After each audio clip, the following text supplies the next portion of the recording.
Yo creo que el dron.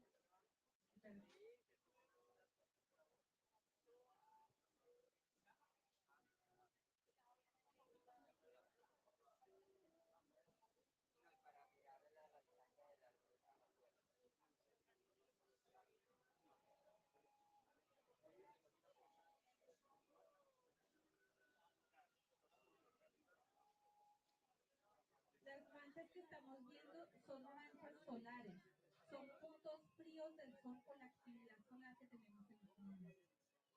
Se producen. Antes, jugamos en el 2012 y sobre esa fecha estábamos en un mínimo solar. El sol estaba ¿Qué necesitas? limpiecito, limpiecito, Que limpiecito. si alguien quiere En este seguir momento estamos en máximo sol. ¿Aquí qué? que si alguien quiere seguir rayando Rayando. Uy, no, tú sabes que una pegadita repaila. ¿Pero qué? O sea, ¿qué sería? ¿Qué sería rayar? ¿Qué? tu nombre, algo. Entonces, Ven.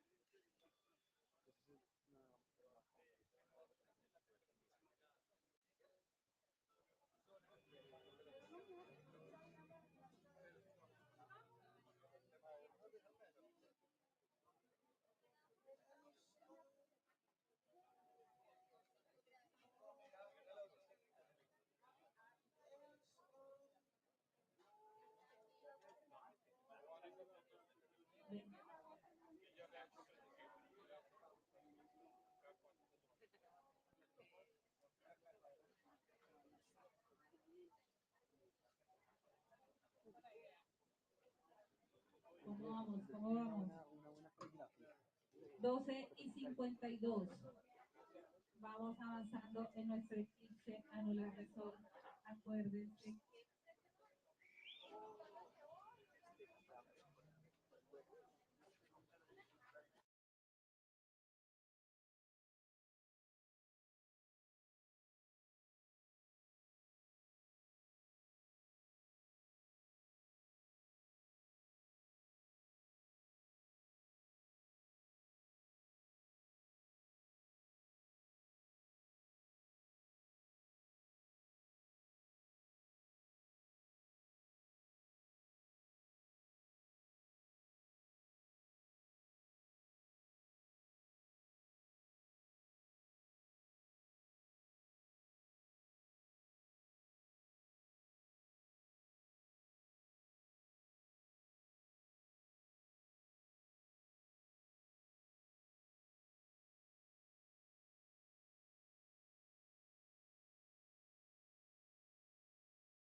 No niin, nyt taitaa äänet kuulua. Siinä on nyt Jenkeissä nähtävissä parhaiten tuo Auringonpimennys tällä hetkellä. Ja siinähän tosiaan niin tuo yleinen värähtelytaso nousee nyt ylös. Että tässähän tämmöisiä erilaisia kosmisia portaaleita avataan, että tämmöinen operaatio tässä on käynnissä nyt. Ja nehän on siellä CERNissä nyt, kato ihan paniikissa ne hullut tiedemiehet, kun ne okkultista ja ovat, kato, niin siellä on sitten CERNin nämä kaiken maailman tiedemiehet, jotka johtaa niitä operaatioita, niin ne yrittävät hädissään laittaa pimeiden henkivaltoihin niitä portaaleja auki, kato, kun niin kuin tiedätte, että illuminaatit on näitä saatanan palvoja, ja niin siellä siis paniikki on päällä. Tiedän sen ihan selvänäkijänä, että CERNissä ei nyt olla kyllä hyvillä fiiliksillä, kun ne tietää, että se on kosmisia valoportaaleita avautumassa tämän auringonpimennyksen johdosta. Ja aina kun värähtelyt nousee ylös, mitä ylemmäs ne nousee koko planetaarisesti, niin siinä sitten konnilla illulta tippuu maskit jossain vaiheessa, naamarit putoo. Ja sitten tulee niitä sammakoita ja lipsaatuksia kaiken maailman, vaikka koronasta ja muusta. Että tässä eletään siinä mielessä mielenkiintoisia aikoja, koska silloin kun yleinen värähtelytaso nousee koko planeetalla, niin se on elämät hyvin mielenkiintoisia aikoja. Ja tuossa nyt näkyy niin kuin reaaliajassa tuo auringonpimennys. Tämä on varmaan ilmeisesti jostain Jenkeistä tämä kuva nyt.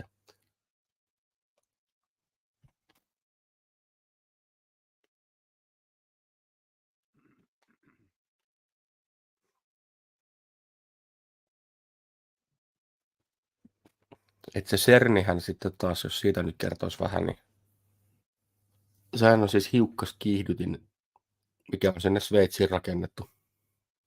Ja sitten se koko CERNin niin kuin tarkoitus on ihan okkultistinen, eli no ne hullut tiedemiehet rakentanut sen hiukkaskiihdyttimen, ja sitten niin kuin ainut käyttötarkoitus on se, että ne yrittää luoda semmoisia portaaleja pimeyden henkivaltoihin, ja pitäisi nyt maalikolle selittää, että ne yrittää niin kuin luoda sen pimeyden henkivaltojen negatiiviset portaalit yhdistää tämän planeetan aikalinjoihin, eli ne haluaisi eräällä tavalla niin kuin saada sen negatiivisen aikalinjan manifestoitumaan tänne maapallolle. Se on niin kuin tiivistettynä tämän CERNin tavoite.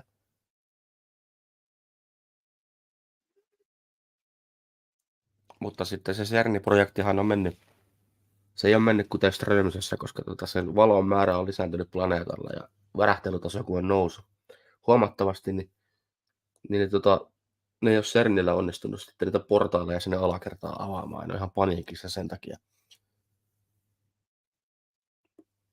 Ja juuri sen takia, että tämä kyseinen auringonpimennys on aiheuttanut heille ihan suorastaan harmaata hiuksia. Ja niin joo, se on varmaan totta, että saattavat nyt jonkunnäköiset menot olla. Itse asiassa toi päivämäärällinen juttukin, niin me ei tarvitse mennä kuin nettiin ihan tuonne Googleen ja hakea siellä niin kuin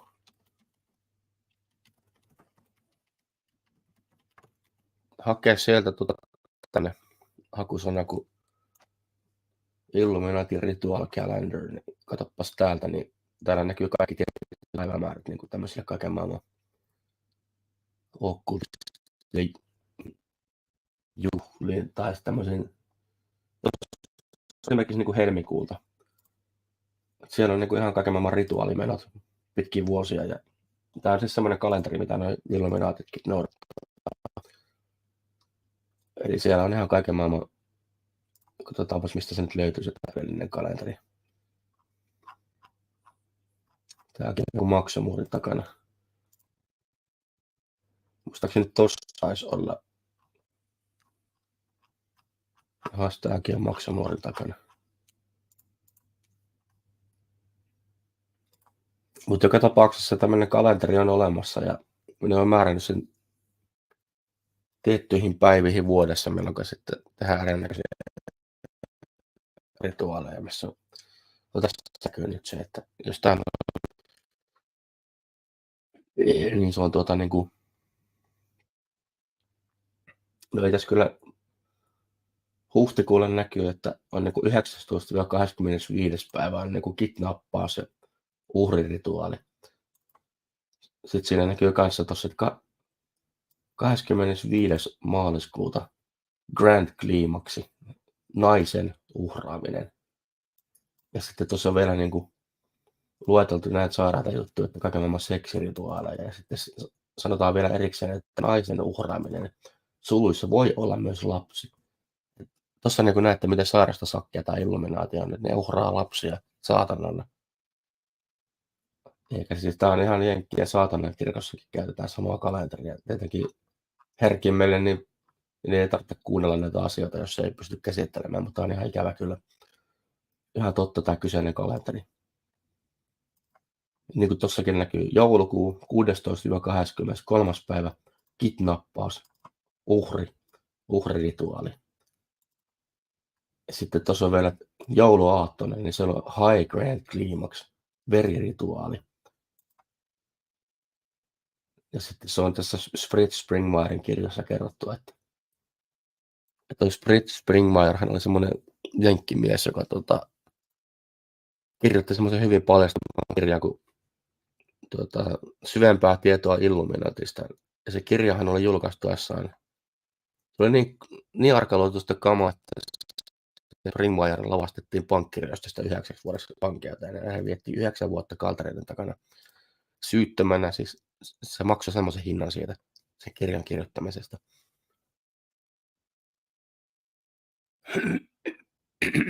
Niin, että kyllähän toi tietenkin olisi hienoa, jos pystyisi hyppäämään rinnakkaisuniversumiin. Ja sitten se vielä, että niin kuin, jos te ymmärrätte, miten toi aikaulottuvuus toimii. Niin kuin tuossa aikahan toimii sillä tavalla, että on vaan olemassa nykyhetki. Tuossa on tämmöinen viiva, mikä kuvaa aikaa. Te luulette, että se on lineaarinen, mutta se ei oikeasti ole. Et kun silloin, kun te ymmärrätte, että vain nykyhetki on todellinen, niin te voitte mielellänne luoda sitä tulevaisuuden aikalinjaa. Ja just tämän takia se tällainen niin sanottu vaikka negatiivinen maailmanjärjestys, kaikki nämä orwellilaiset hankkeet, niin ei niitä kannata manifestoida toteutumaan, koska silloin jos te luotte mielellänne semmoisen mielikuvituksen, että nämä kaikki hullut skenaariot ja kaikki orwellilaiset maailmanjärjestykset toteutuu, niin te luotte mielellänne niitä silloin. Silloin te vedätte puoleen sitä negatiivista aikalinjaa. Et sen takia se kannattaisi keskittyä mieluummin sen positiivisen aikalinjan luomiseen. Koska silloin te pystytte osallistumaan siihen luomistyöhön omalla mielellänne ja luomaan sitä positiivista aikalinjaa. Ja tämä on se salaisuus, mitä nämä kaiken maailman mediaomistajat tietää. Se on vetovoiman laki, se on mielen voima. Sen takia valtamediamme on täynnä negatiivista informaatiota, koska se pitää matalat värähtelyt voimassa.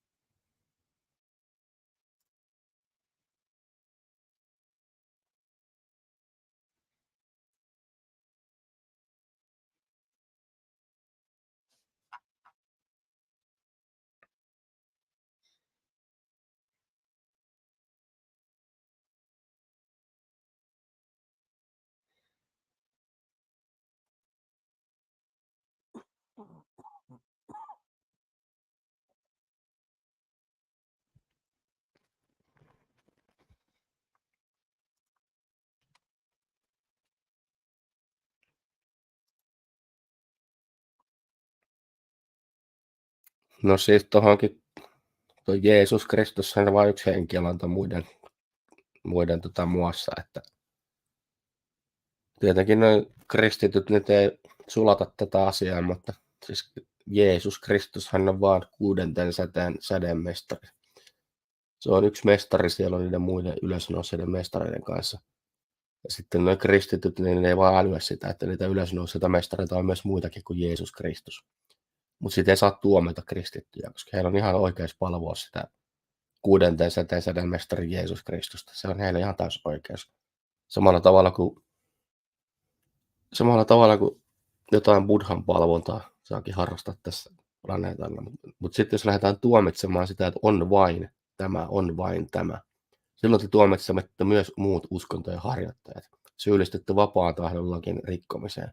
Koska ikävä kyllä tämä planeetta Tellus on vapaan tahdon planeetta. sinulla on vapaus valita esimerkiksi uskonto. Se uskonnon vapaus kuuluu YK:n yleismaailmalliseen julistukseen. Ei siellä ole mitään kristittyjen julistusta, että on vain Jeesus. Sinun täytyy uskoa Jeesus. Ja se on siinä semmoinen tietysti kehitysoppi, että joka ikinen ihminen, joka kulkee kuudenteen persoonallisuussäteen polkua, niin heillä täytyy aina olla joku mihin päin kumartaa. Ja se on tietenkin heidän kehitysasteen sielun polku, eikä sitä saa tuomita.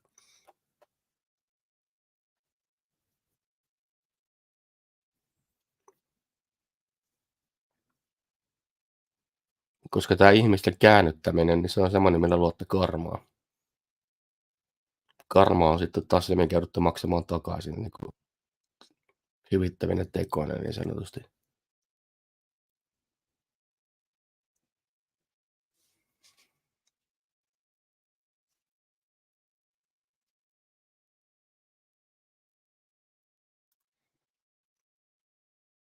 Toi on myös jännä, mutta että toi aurinko tuossa nyt pimennyssä, niin se näyttää ihan niin kuin kuun sirpiltä.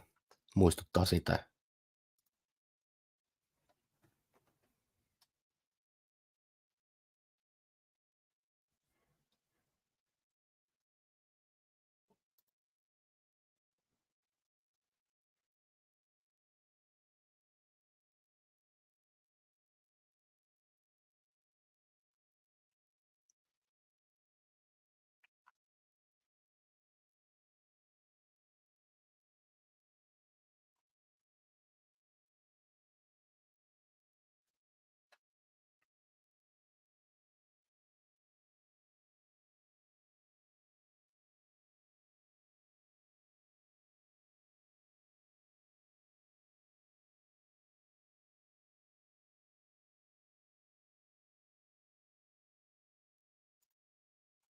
Onhan niillä oma versio siitä.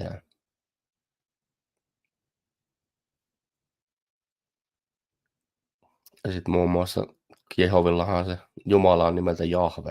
Ja sitten taas tämä Jahvehän on semmoinen langinnut henkiolento oikeasti, mikä luo juutalaiset muun muassa. Mutta sitäpä ei mistään Raamatusta pysty lukemaan, että sen haluaa ne illuminaatitkin piilottaa siihen salatieteeseen. Se.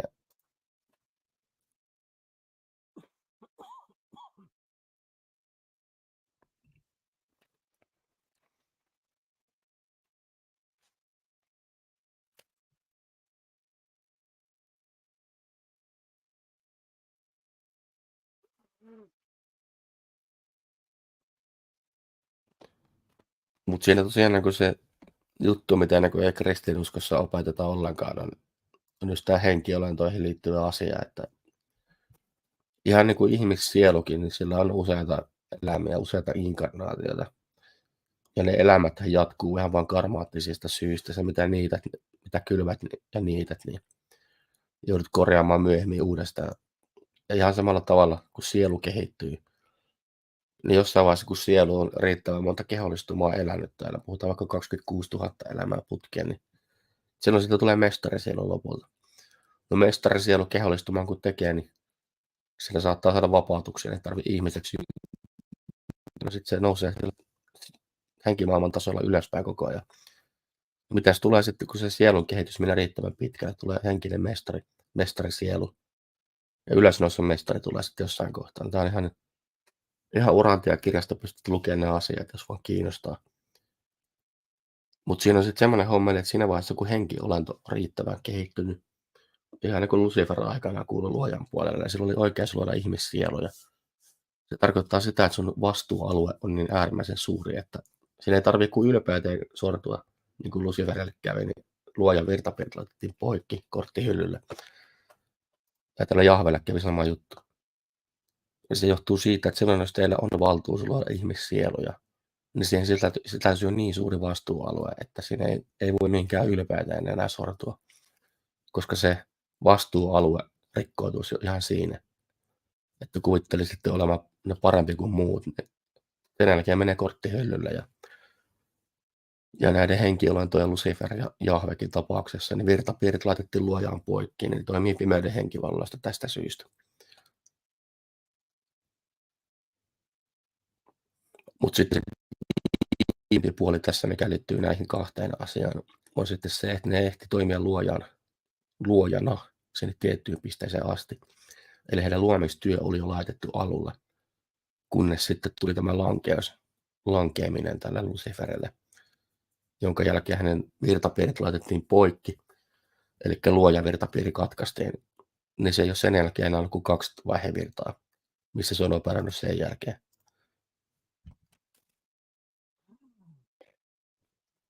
Ja syy sitten sille, minkä takia nämä illuminaatit esimerkiksi palvovat, minkä takia vapaamuurarit vannovat valansa Luciferille, johtuu siitä, että vapaamuuralle on kusetettu, että Lucifer on ainut Jumala, mitä täällä maailmassa on. Se on ihan heidän niin kuin sääntöoppikirjassa sen 33 asteen jälkeen. Sen takia siellä tehdään salainen rituaali nimenomaan Luciferille. Ja sitten siellä vapaamuurarien ylemmissä asteissa niin ne tietää sen jälkeen kuitenkin, että Luciferhan ei ole mikään ylijumala. Se on vaan langennut henkiolanto, joka on erotettu luojan piiristä. Että jos siellä joku rappari luulee paljon palvovansa luojaa ja olevansa osa pyhää henkeä, niin Luciferin kautta he ei sitä kyllä päivääkään ole, koska siinä henkiolennossa ei mikään luojan voima pyöri tänäkään päivänä. Mutta sitten se salattu puoli, mikä liittyy hänen energioihin, on sitten taas se, että tämä meidän maamme fiat-rahavaluutta ja kaikki pimeyden voimat ja materia, mikä värähtelee sillä matalalla, niin se on ikävä kyllä se Luciferin energia. Ja tästä syystä, kun se valta kiehtoo näitä vapaamuurareita ja muita, niin juuri tästä syystä he valvovat sitä Luciferia. Sen takia nämä illuminaatit on näitä okkultisteja. Tämä on se syy.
You are watching a total solar eclipse in just a few seconds.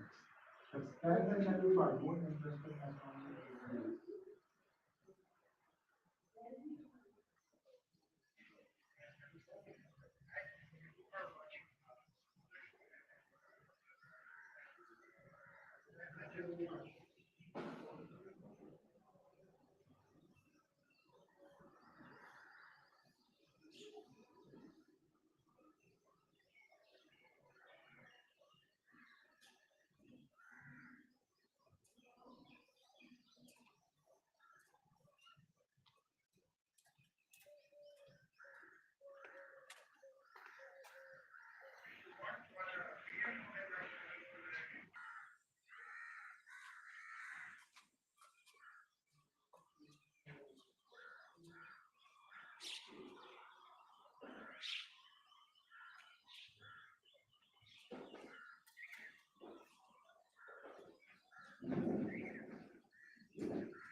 Joo, nimenomaan. Ei ne mitkään lentämät kirjakääröt ollut, millä se sinne taivaaseen meni takaisin. Että kato siinä ei niin kuin ymmärrä, että se lentävä kirjakäärö, niin se oli aikana semmoinen termi kuin avaruusalus, mutta sitten noin Vatikaanin papit keksi, että kirkolliskokouksessa, että täytyy muuttaa se. Eihän nyt missään Raamatussa, mistään avaruusaluksessa saa puhua. Se oli lentävät kirjakääröt sitten se, mikä muutettiin semmoiseen muotoon.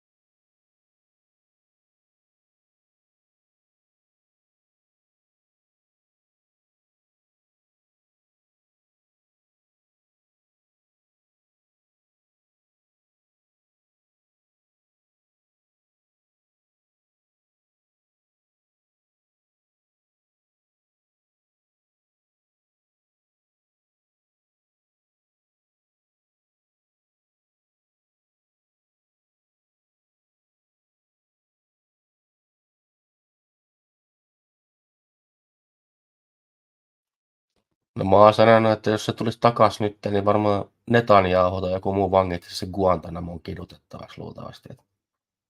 Ei tämmöinen Illuminati-sakki, ei kyllä sitä niin palvoisi päivääkään mennä rockstarina nykypäivässäkään. Ja muistatte sen, että mitä niin tarinan mukaan sille kävi silloin vajaa 2000 vuotta sitten.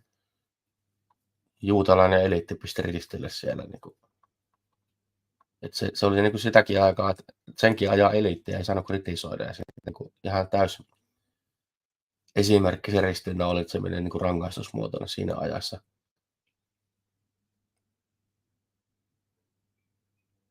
Tietenkin nykyajassa se ristiinnaulitseminen, niin se on nykyaikana se semmoinen mustamaalaaminen ja työsyrjintä, mustat listat, vainoaminen, poliittinen vainonta, kaikki, niin se on niin nykypäivän ristiinnaulitsemista. Ihan toi tommoinen diskreditointi ja sellainen, että näitä ihmisiä, jotka on poliittisesti vainottuja, niin niitä ei haluta laittaa yhteiskuntakelpoisiksi. Heille ei anneta töitä ja aina muuta.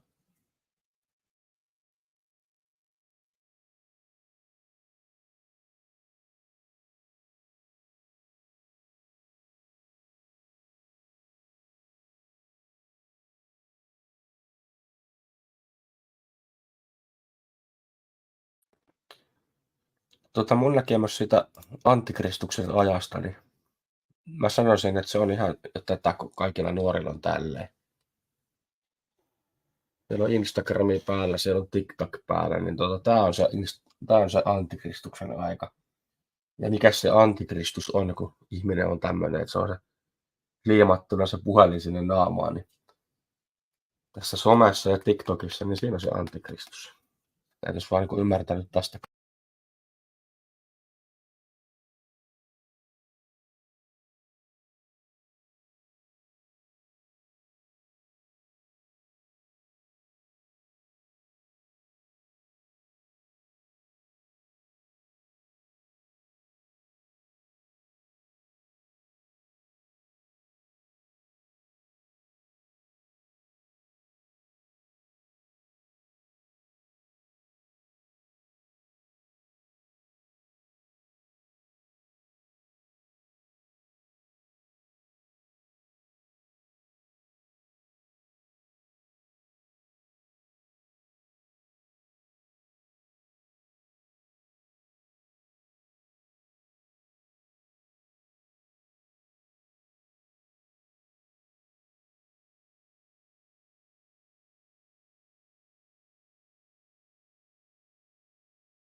Noin. Tämä on itse asiassa silleen tämä asia. Mä en nyt tiedä, miten tässä nyt on valtuudet tätä kertoa, mutta mutta kyllähän siis toi yleinen värähtelytason nousu koko planeetaarisesti, sanotaanko viimeisen 4 vuoden aikana, niin se on aika kriittisesti noussut tässä jo 4 vuoden aikana. Ja se ehkä se julmempi puoli siinä asiassa on se, niin kuin kaikki, jotka varmaan tiedätte, mitä tässä 2020 jälkeen, viimeistään 2021 vuonna alettiin tyrkyttää ihmisiä äärelle tuttuja turvallisia ottamaan, niin se ikävä totuus siellä taustalla, jos tätä nyt puisi oikein sielusopimuksellisesti, niin siinä on ollut vain kyse siitä, että tämä ihminen, joka on ottanut tutkitun ja turvallisen, jos hänellä sitten on ollut se versio, että ei ole enää henki kestänyt sitä ainetta, mitä sano sisällä, niin tämä asiahan on niin, että joka ikinen, joka on siihen kyseiseen tutkittuun ja turvalliseen kuollut näistä myrkyistä, on tehnyt ennen syntymänsä sielun lähteet tässä aikana. Ja syy on siinä, että tämmöinen ihminen ei kestäisi niitä korkeampia energioita. Ja siinä ei sinällään ole mitään sen kummempaa taustalla, mutta tässä on joka ikisellä ihmisellä, jolla on tämä kohtalo ollut ja tulee olemaan, niin on tämä syy. Koska täällä lähivuosina ja nyttenkin nousee nämä energiatasot hyvin ylöspäin. Ja mitä enemmän valonmäärä nousee, niin se semmoinen raskasvärähteinen sielu, niin ne ei kestä sitä energiaa. Tämä on tämä syy tähän asiaan.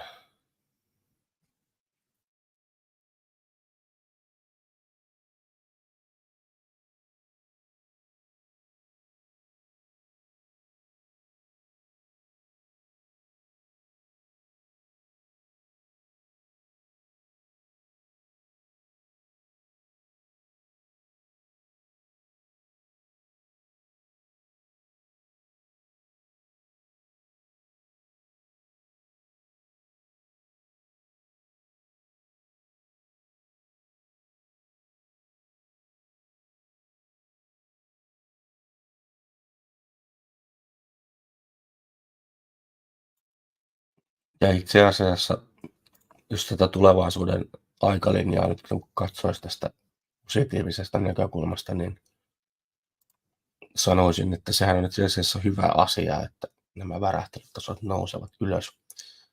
Koska se tarkoittaa myös sitä, että illuminaati ja pimeän puolen naamarit putoaa alas. Ne ei voi enää piiloutua minnekään.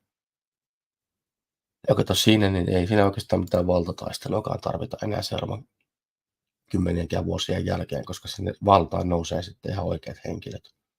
Ja oma edun tavoittelijat ei enää kerta kaikkiaan sitten kelpaa siihen järjestelmään. Ja siinä tulee muokkautumaan koko yhteiskunta niin, että tämmöinen poliittinen pelleily, Arkadia Mäkinen ja muuta, niin tulee jäämään historiaan myös Suomessakin tulevaisuudessa. Koska se semmoinen oma edun tavoittelu, sulle mulle touhu, niin se on jo maailmanlaajuisesti nähty, että se on vanhaa energiaa. Sitä ei enää tulevaisuudessa tulla tuolla tavalla käyttämään. Ja sitten sehän tarkoittaa myös sitä, että meidän talousjärjestelmä romahtaa sitten automaattisesti siinä ajassa.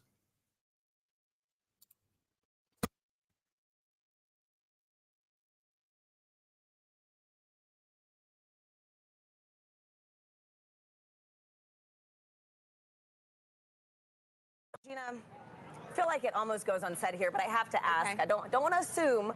Which team are you repping today?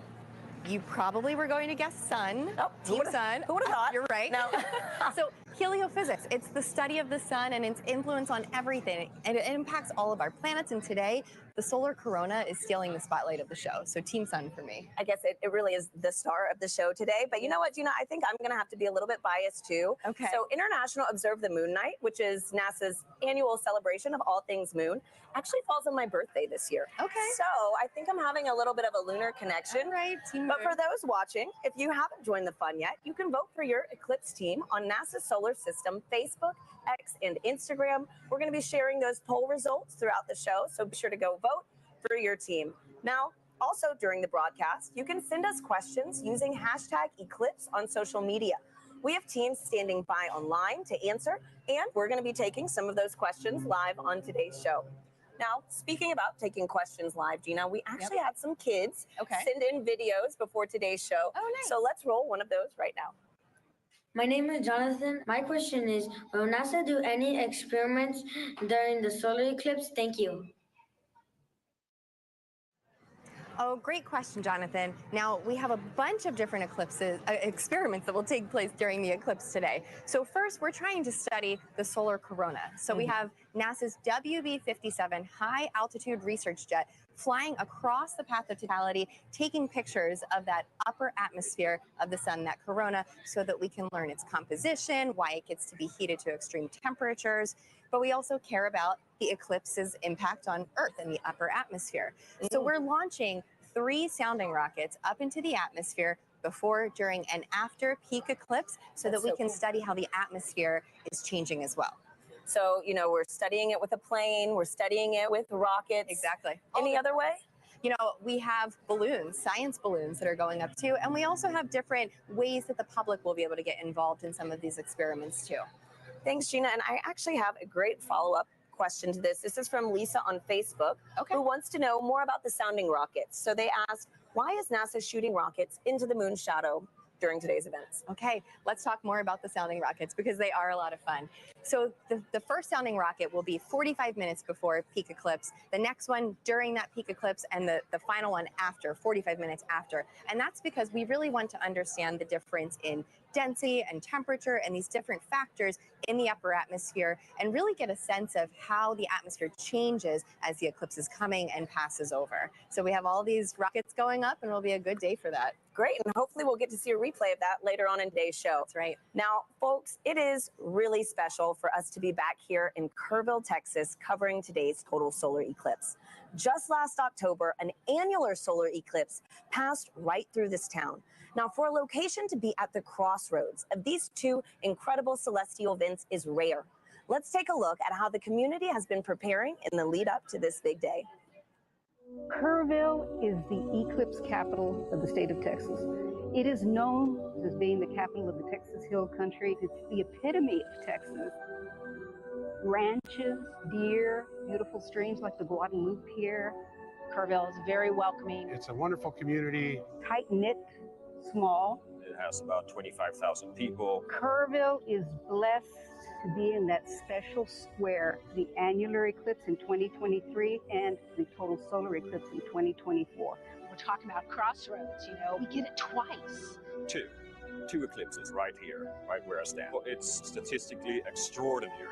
We get 2 in less than 6 months. Everybody's excited about it. City council, county commissioners, everybody's working diligently to be able to provide safe opportunity for the influx of people. This will be the biggest event in the history of the city, and that's why the city is preparing.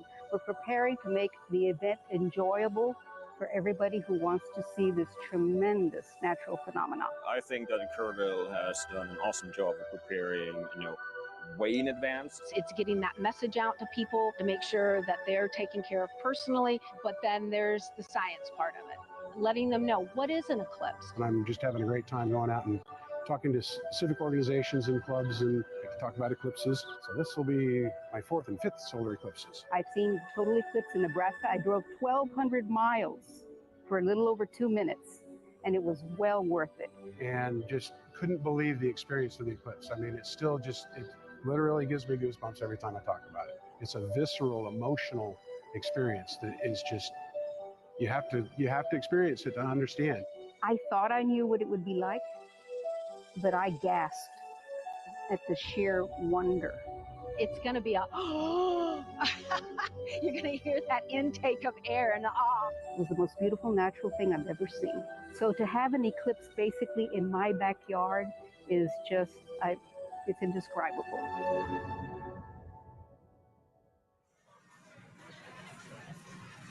We're here now with Catherine Troach, a telescope operator with the Night Sky Network, who is giving us these high-definition views of the sun that you see in your screen right now, of the eclipse over Kerrville, Texas. Kat, Thank you so much for being here with us. Thank you so much for having me, and let's thank the weather for cooperating finally. Right? Oh my goodness. Thanks, Kat. And so I'm looking at the telescope feed that we have, and we have first contact now here in Kerrville. Yes. Okay, so for people who want to become an amateur astronomer, what advice do you have? Where should they get started?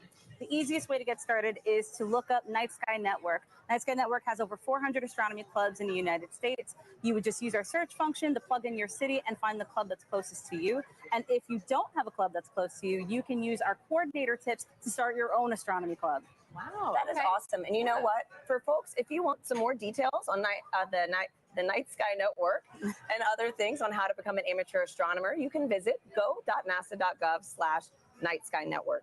Now, a fun fact about today's broadcast that I absolutely loved learning was that so many of our telescope views that you're going to be seeing today are from amateur astronomers. And so, Kat, again, on this topic of, sky gazing, I heard that those in the path of totality might be able to witness more than just a total solar eclipse today. Could you give us a sneak peek on what we could expect? Absolutely. So if we have clear skies in the path of totality, as it gets darker, you'll start to see two bright points of light. That would be Jupiter and Venus. And then as we get to totality, you'll be able to see the fainter planets, Saturn, Mercury, and Mars. And if you're lucky, you'll be able to catch Comet 12P. Oh, what a crazy, cosmic alignment today, So, man. Great. So for the amateur astronomers that actually want to view today's celestial event, what tips do you have for them?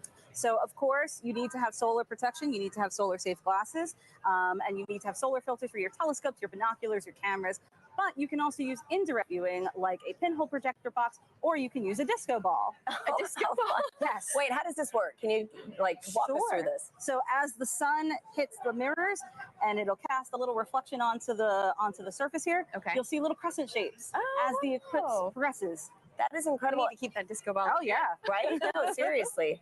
So, Gina, didn't you say you could also use your hands That's at one right. point? You can take your fingers and weave them together to let the light project through so that you can see the projection of the eclipse on the ground. Absolutely. That's fantastic. So a lot of different ways to be able to view today's event. There's no one wrong way to do it, unless you're just using to do it.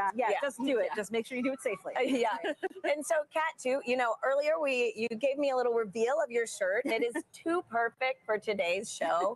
Could you give our viewers a little taste? Sure, no problem.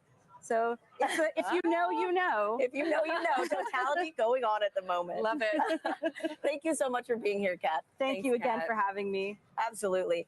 And so now coming up soon, we're going to get our first views of the total solar eclipse as it begins in Mexico, sweeping across North America. We have correspondents all along this path who are going to bring you live into the action as it happens. First up, let's check in with Joy Ung in Dallas, Texas. Thanks to her and Gina. So welcome to the Dallas Arboretum and Botanical Garden. I'm Joy Ung, and as you can see behind me, we have a lot of people eagerly waiting for the total solar eclipse. It's so amazing to hear so many people talk about the sun and the moon. And what makes this day even special is that the eclipse gives scientists a really unique chance to do science. So to tell me more, I'm here with NASA scientist, Dr. Ashley Greeley. Thank you so much for joining us. Hi, Joy. Thanks for having me. So firstly, how are you feeling about today? I'm feeling really excited. The skies are starting to clear out and it looks like we might get a pretty good show. Fingers crossed. So earlier in the show, we learned that today's eclipse will look quite different from the 2017 eclipse. We're going to see more structures in the sun's outer atmosphere. So Ashley, can you tell me, why is that different? Why is the sun going to look different and why is it changing? Sure. The sun goes through phases, which we call a solar cycle, that last roughly 11 years. And those are periods where the sun is less active and periods where the sun is more active. We're entering a time of solar maximum, which is really exciting because that means that the sun is more active. Its magnetic fields are more dynamic. We may see features here, such as streamers, which looks like little spiky wisps in the sun's atmosphere, which we call the corona, and then little prominences, which look like little peak arcs on the surface of the sun. Yeah, we're really excited to see this, and we hope that we'll see some really interesting features. There may be a little bit of asymmetry as well in the magnetic fields, and I don't know, I guess we'll have to find out in about an hour. So the sun is changing. So do those changes affect life on Earth at all?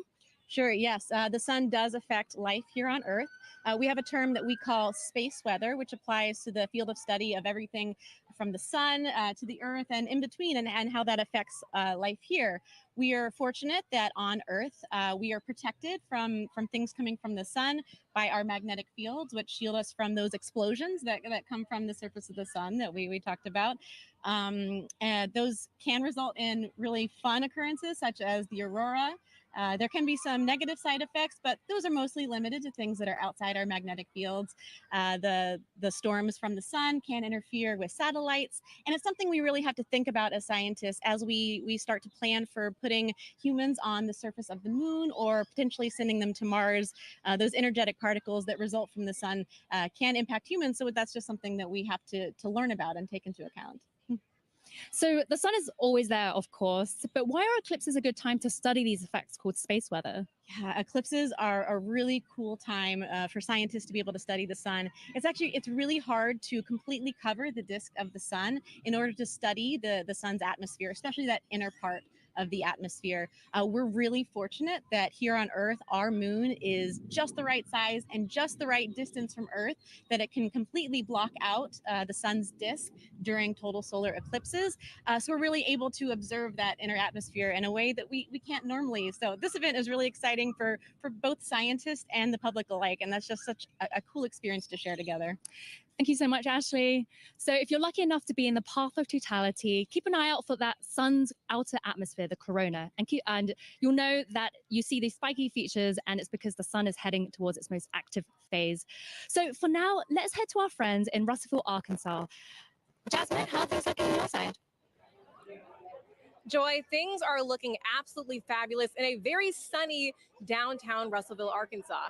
As she said, I'm NASA's Jasmine Hopkins, and I'm coming to you live from the Depot District, where the city is throwing a massive block party, all in celebration of the total solar eclipse. Now, people in Arkansas have great reason to celebrate because this is only the second total solar eclipse visible from the state since it was first established in 1836. And the next one visible from here won't happen for another 2 decades. So people around me are gearing up for what feels like a once-in-a-lifetime opportunity. Now, it's not just the residents of Russellville that are excited. On average, the city has about 29,000 residents, but for the past 8 months, they've been preparing to receive upwards of 100,000 tourists right here in the city. Now, of course, NASA has been a big part of that preparation. So to show you what we've been doing to help, I have a video here to show you. So we have been talking to the next generation of space explorers right here in Arkansas. We started off at Arkansas Technical University, and then we moved on to Russellville City Schools, where we spoke to hundreds of students all the way from 8th grade to 12th grade about this total solar eclipse. We had NASA's Marshall Space Flight Center, the Arkansas Air National Guard, the U.S. Space and Rocket Center, and even the Paris Observatory joining us all the way from France. Now, during that moment of totality, Arkansas will experience from 94 to 100% obscurity from the sun, and we'll have 4 minutes and 12 seconds to really soak in that fantastic cosmic event. Now, until that moment, of course, we are telling the residents to stay safe, keep those solar eclipse glasses on. But now let's go from Arkansas to Illinois with Blair Allen. How are things looking for you? Jasmine, we're super excited here because crowds are filing into the stadium, but the main story here is the weather. Everything looks absolutely good and clear for totality today. We're very excited. We're just hoping, just like 2017, a little cloud doesn't come in and obscure things. But I tell you what, there's been a total solar eclipse here in 2017. Observation did not stop at SIU. Joining us now are 2 SIU students who actually did some observing. This is Callie and Paige. Now, Callie, I know that you guys went to Australia in 2023 and you observed the totality using an interesting technique. Can you tell us about that? Yeah, so when we were in Australia, we used a sun funnel to view it. And what it does is it projects basically what the telescope is seeing onto a film. And so a sun funnel is just basically a funnel with 2 hose clamps and rear projection film. And it just projects the sun, and we actually captured a picture of totality as that eclipse was happening. And it's pretty cool because it allows other people, instead of having to go through the Right. eyepiece, you get to see it. Pretty impressive. Now, Paige, you guys are going to do some observation today. What are you set up for here in Carbondale today? Yes, so we have 2 telescopes set up with the sun funnels for viewing for a select view of the public. And right now we're pointed at the sun and we're excited to see totality. Now, what are your odds on good weather? It's looking pretty good. I'm excited. Isn't that great? I'm so excited. I tell you what, one final question, because I know you're experts with solar safety, but Team Earth, Sun, or Moon? We're both Team Moon. Team Moon, Team Sun. I tell you, that's the best you're going to get, but we're all pro eclipse. Back to you, Tahira. Let's go Team Moon. So as you can see, folks, we've got a lot of exciting things in store all across this country, and that was only half of it. You're going to meet three more of our locations later on in the show. Now, Gina, we've got a ton of questions coming in online right now from our viewers. Yeah. How do you feel about some Q&A? Let's answer some. Okay, perfect. Let's do it. So our first question is from Fair Cerritos on Instagram, who wants to know, how can I help NASA? You can help NASA by participating in the eclipse. If you can see it today, go outside, enjoy the moment, or download the Globe Observer app. You can do that right now before the eclipse crosses your path. You need a thermometer, and you just record the local temperatures and the cloud coverage. Fantastic. Globe Observer app. So thank you so much, Gina, and thank you to everybody sending in those questions. We'll take some more later on throughout the show. For now, let's check back in with Megan and Sarah in Cleveland, who are standing by with an out-of-this-world surprise. Yes, quite literally that, Tahira, because we have a special treat for our viewers right now, joining us live in space, 250 miles above the Earth in the International Space Station. Everyone, please help us welcome NASA astronauts Jeanette Epps and Mike Barrett. Sarah, you've been waiting. I'm so excited. For this. Oh, there they are. Hello, everyone. Oh, Jeanette, Mike, thank you for joining us. It's a pleasure to join you guys, and I hope everybody appreciates NASA scheduling this eclipse to bring the world together. Yes, thank you so much to NASA, and thank you so much for joining us. Now, you guys will have 3 opportunities to view the moon's shadow over North America, and that last pass will give you guys the best views. And we hope to also share those live views with everyone here on this broadcast around 3:30 p.m. Eastern Time. Now, Jeanette, I have 2 questions for you. Are you looking forward to being one of the few people seeing today's total solar eclipse from space? And 2, I know your crew member, Matt Dominic, will use a camera with a solar filter to photograph the sun being eclipsed by the moon. Will you also be taking photos of the celestial alignment?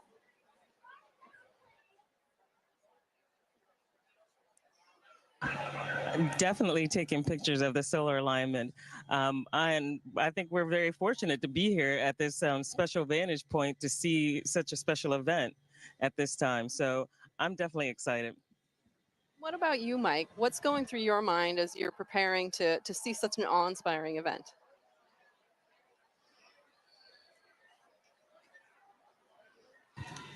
Well, admittedly, I'm a bit of an eclipse junkie. My first one was like when I was 19 with the homemade telescope in the desert, and a few since then. And actually, during the 2017 eclipse, I was on a chartered aircraft several hundred miles off the coast of Oregon watching it. And I got a strange bucket list, and this is one of the things that's on it, to actually watch an eclipse shadow cross the Earth from space. So I'm ecstatic to see this box gets checked and just to see this amazing thing from up here. Yeah, the fact that that was actually a box on your list is pretty amazing. And then now it's getting checked. So, for those wondering, this is what the moon's shadow will look like to Jeanette and Mike. We're going to show you video taken from the space station of the total solar eclipse in 2017. And you can clearly see the shadow moving across the top of your screen there from left to right. We actually sped up the video so you can see more of that transit. This would look a lot slower to them, but really cool. Jeanette, eclipses give us a unique opportunity to study the sun and how it affects the Earth. Can you tell us about the atmospheric waves experiment attached to the outside of the space station right now?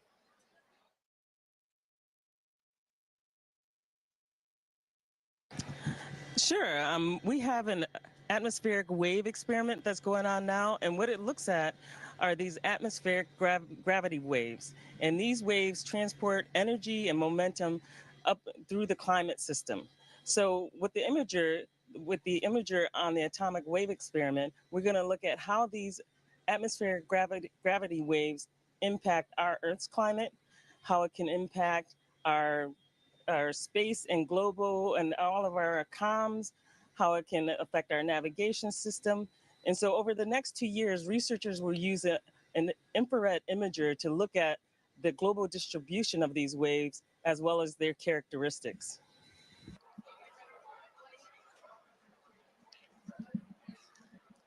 Mike, how does it feel to have a hand in maintaining the space station so that important science like the atmospheric waves experiment can happen?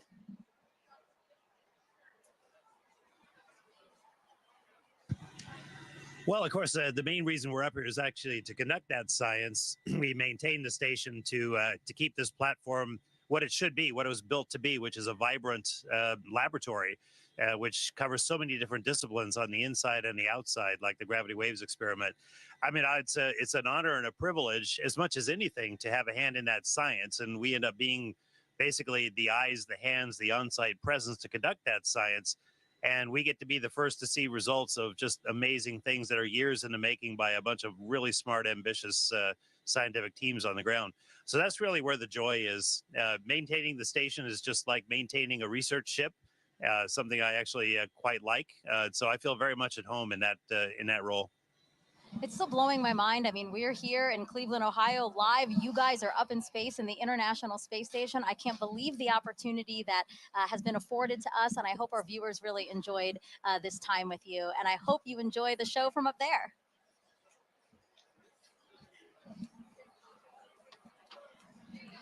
All right. We have, but we do want to close by saying, first of all, we really enjoy being here, but everybody stay safe. And use the simple means to protect your eyes as you look at the eclipse, as Jeanette and I are modeling here, which makes us blind as a bat on the inside, but solar protected on the outside. So we encourage everyone to do the same. Really great advice from both of them. Thank you so Thank you much. both. Sarah and I have our glasses, That's right. and we're We ready, are ready to go. too. Also blind if we don't do this. All right, again, Jeanette, Mike, thank you so much. And we actually have some time to take questions from the audience. We have #Eclipse. That's how you can send questions to us. So let us take a video from another curious kid we have watching. Hi, my name is Adrian. My question is, why will we not see a total eclipse in California? Thank you. That's a great question, Adrian. So we only a precious few today are going to get to see a total eclipse because the moon is so much smaller than the Earth. It only casts a very narrow shadow.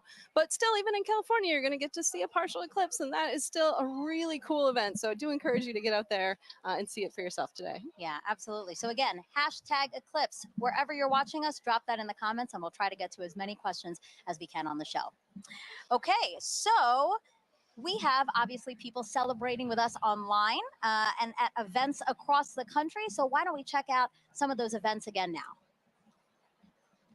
Waco, Texas again. People look very, very comfortable in their camping chairs and spread out on picnic blankets. Yeah, look like they're having a good time. Yeah. A few clouds. A few clouds, but again, they have some time there before. Kennedy Space Center, they will see a partial eclipse. We have some people walking around the Rocket Garden. Oh, it looks like they have beautiful weather there. I didn't see anything hit. I looked almost straight above us. There's a vapor trail coming from my right to my left, and there's a cloud of something. It looks like it might have been an explosion. A cloud, the white say.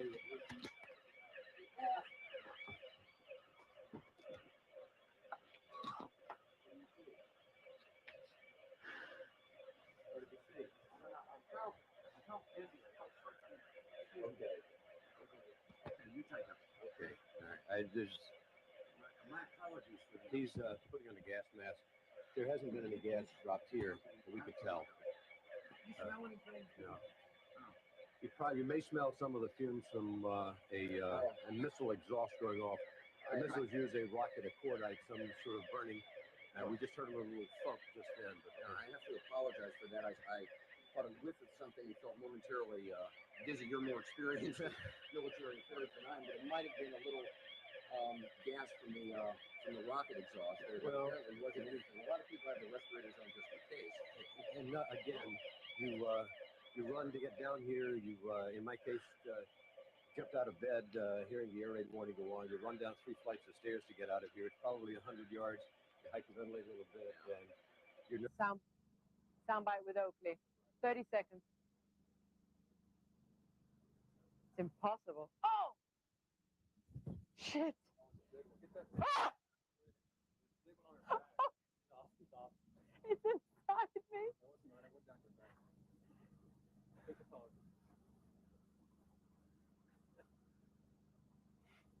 Don't laugh.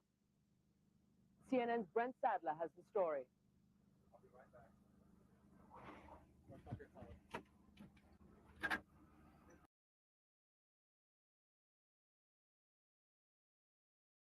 We do see it with the lights, the studio Yeah, lights. you only need a little bit, and then depending on how far in and out you move it, and the size of the hole, that gives you your focal length. Got it. Just like a lens. And basically, like we're saying with the studio lights, if something were to pass over the studio lights, that same shadow essentially would be projected through Absolutely. the index card right now. That's how you safely watch it. That is a good, safe way to watch it. There's a lot of other ways to see it as well. I know And, that. Oh. I have that.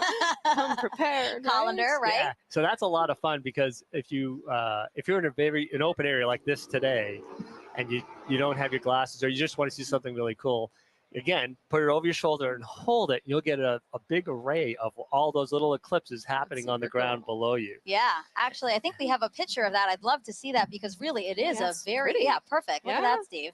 Oh, yeah. Well, I mean, even if you don't have anything, right, you can actually use your hands to make your own sort of improvised pinhole camera. Absolutely. That's amazing. And, I was explaining a little bit ago that in my own yard during the annular eclipse, when I was out working in the yard, and I said, hey, there's an annular eclipse going on. So I went under a tree, and I was looking at a tree, and then on my driveway, all these little eclipses, just Oh, that's hundreds of them. amazing. Yeah. And it's Beautiful. absolutely amazing pictures. Great. So I hope if So- people have trees near them, they can take a look at that. Steve, thank you so much You're for very being welcome. here. We really appreciate it. Have a great day. All right, so the eclipse is getting closer and closer to the west coast of Mexico. We will experience totality there at Mazatlan, in particular, 2:07 p.m. Eastern time. So let's head back over to James at our eclipse board for another look at the path of totality.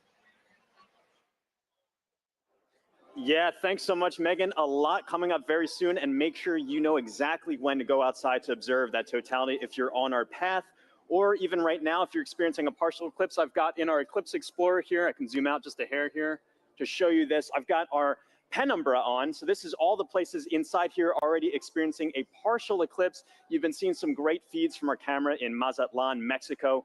They've been experiencing that kind of crescent sun for a little while now. They're just about 20 minutes out from actually experiencing totality itself. They're going to have a long window where they are 4 minutes and 17 seconds. For some context, back in 2017, the last eclipse that swept across America, the longest time was only around 2 minutes and 40 seconds. That was in Carbondale. This time around, some very long times, just a little bit northwest of Torreon, Mexico. They're going to get upwards of 4.5 minutes. A lot of time to really observe it, but just make sure that you know when to be outside. And as always, access that tool at go.nasa.gov/eclipse explorer. This is going to keep moving on. You see this little thing. I have this actually running in real time. This is our shadow of totality. This is going to continue to move further and further to the northeast and actually make landfall in just a few moments in Mazatlan, Mexico. As you've seen all throughout the broadcast, we've got correspondents all up and down the U.S., all the way up to Maine, covering this live. Very excited to continue tracking this. Make sure you know what's going on here. But for now, back to you, Megan. All right, thank you, James. So now let's introduce you to more of our correspondents along the path, starting first with NASA's Lauren Ward, standing by to show us what's happening in Indianapolis, Indiana. That's right. Thanks, Megan. We are at the Indianapolis Motor Speedway in Indianapolis, Indiana. It is a gorgeous day. Behind me, I have over 50,000 people here to spectate today. Today, we are waiting for a spectacle that is of a celestial kind. Of course, this is most known for the Indy 500, but we are waiting for something a little bit special today. With me, I have the 2016 Indianapolis Motor Speedway winner, Alexander Rossi. Good to see you. Good to see you. Thank you so much for having me. It's great to have you. So the Helio Big Year is a celebration of sun science and how the sun touches everything, including IMS. So tell me, The track, when you're doing a qualifying round, is about 4 minutes long, which coincidentally is the length of totality. So tell us, what is it like being on the track? You know what? The sun plays a huge role in determining the performance of the car based on the track conditions. So we actually, when it's a day like this, as much as it's beautiful for the fans, it's actually very difficult for us as drivers, because as the surface heats up, the oils come to the top of the asphalt and it actually becomes slippier. So that's surprising to people. They think that temperature would mean grip, but it is until a certain point. And then once it kind of crosses over 100 degrees on the surface, you start to actually go the other way. Wow. And tell me about those tires. How does the sun affect those? So we use slick tires. So Firestone tires are slick. On a road car, you have tread, right? Because they're supposed to be used in all conditions. Slick tires actually have a bigger contact patch, more surface area, so they generate more grip at a temperature, right? So they operate between 180 to 230 degrees Fahrenheit. Again, the sun is good until a point. When they go over that 230 degree mark, you start to lose that grip again. Ooh, all right. Well, we have a little competition going on today. We're trying to determine whose big day is it? Is it the sun's, the moon's, or the earth? So my question to you is, are you Team Sun, Team Moon, or Team Earth? That's a hard one, but I'm going to go Team Earth. You know, I just think we're so lucky, especially today with the people that are around us here, to be able to witness what we're about to see. Go Earth. Go Earth. You heard it here first. All right, guys, thanks. We'll be back here. Daryl in Niagara, over to you. All right, thank you very much, Lauren. Just 500 miles northeast of you, we are here at Niagara Falls, right next to the Niagara River. This is a special location for a lot of people because it is a once-in-a-lifetime opportunity to see a natural wonder set against a celestial one, the solar eclipse. And so let's talk first of all about the natural wonder. And it all starts right here. Look at this massive river and the amount of water that's moving through here. 500,000 gallons of water, 500,000 bathtubs actually going over the falls at every 60 seconds. It's tremendous, the flow here. It interacts with the air, it hits the rocks, and it also, you know, it flows up a mist column that is omnipresent. This is always here. So one of the things that eclipse watchers want to see is, how does it interact with the light? Will we have a pink rainbow because only prominences from the sun will be seen and they're pink? We'll have to see about that. One thing we do need is a little bit better cloud clearing around here, because we do have some cloud cover. But that's okay. People who have gathered here are excited and they're hopeful that it will clear. Who's here? Well, I want to show you our camera from about 500 feet away. Look at all my friendly eclipse watchers. Are you guys ready for an eclipse? Yeah!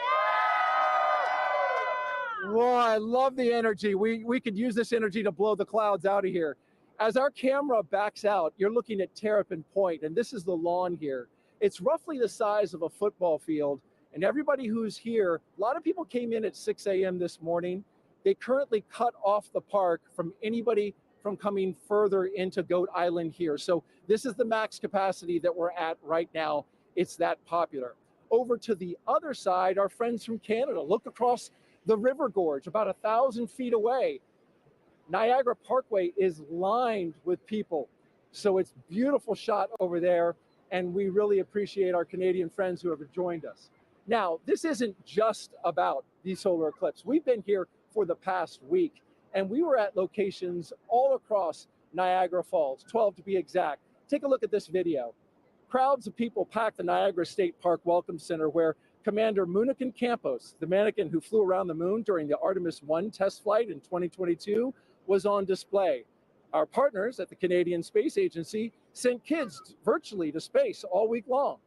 And NASA experts from the Kennedy Space Center gave presentations and talks at places like the Niagara Aerospace Museum and libraries across the area. The outreach was a huge success, with thousands of people participating in the events and passing through our exhibits. And we just want to thank everyone who came out to see us at all our locations, and we hope you left a little inspired about space exploration and a little wiser about all NASA's missions. Okay, coming up, we've got a very special guest for you who's going to share the eclipse with us.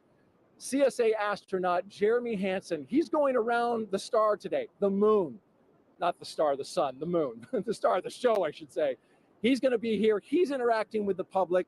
We're going to get his thoughts on totality along with everybody else who is here. And we're pumped and excited. Right, everybody? We ready for the eclipse? You can hear the excitement. All right, now I'm going to send it 800 miles to the northeast to my colleague Angelique Herring, who is in Holton, Maine, where I hear you have some pretty good weather.